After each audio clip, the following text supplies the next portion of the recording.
Hello, hello, hello. Ang laki ng aking suha. Nung bagong taon pa po to. Kaya kailangan natin siyang balatan. Baka hindi na siya pwede. Panoorin niyo ko paano magbalat. Hindi gumagamit ng kutsilyo. Baka hindi na siya pwede. Matagal na. 2 weeks na po siya. Pero mukhang hindi pa naman. Ako'y nananakap. Bango. Kakaasim-asim ang ating suha. Ayan. Nang kainin din natin to. Buti hindi pa po siya sira. Sobrang kapal ng kanyang balat. Diba? Ayan. Masarap siguro to sa suka, no? Tara tayong kumain nito.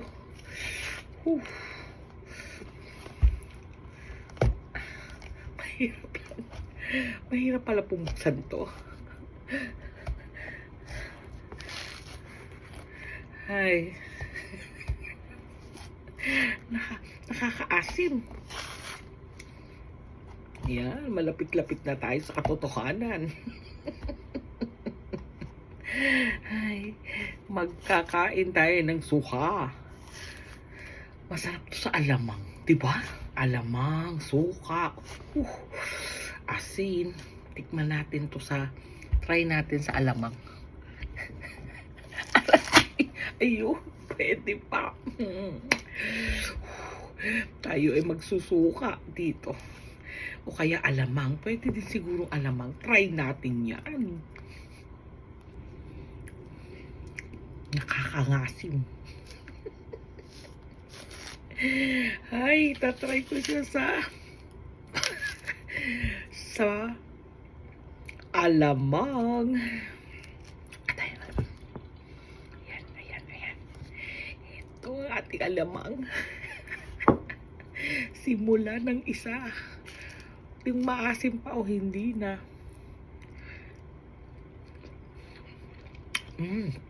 Ang sarap. Ang sarap siya sa alamang, guys.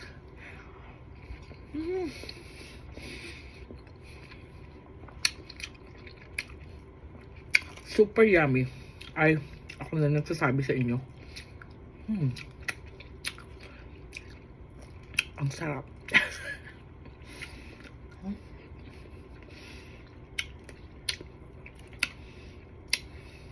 Ang tamis. Naglaban po yung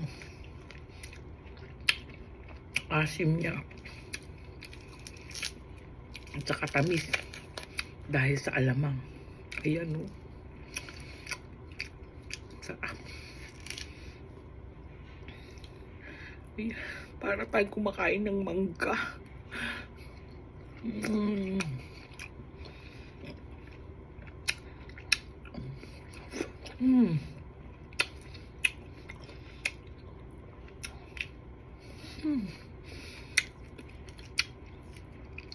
Naku po.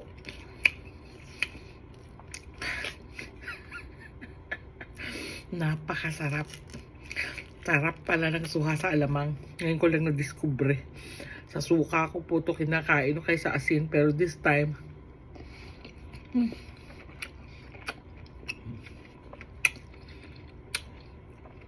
hindi ko pinagsisihan. Sarap.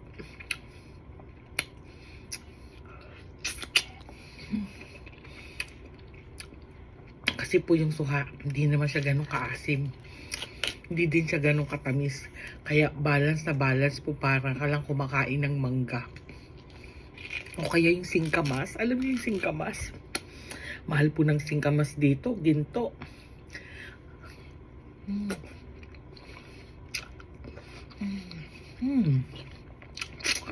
Yeah.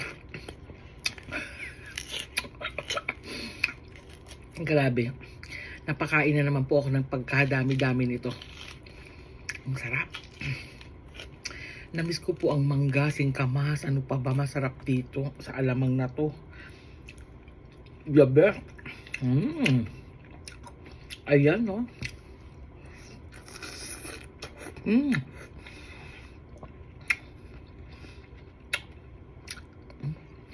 Ang sarap. Mm. Mm. Ang sarap. Yummy. Okay.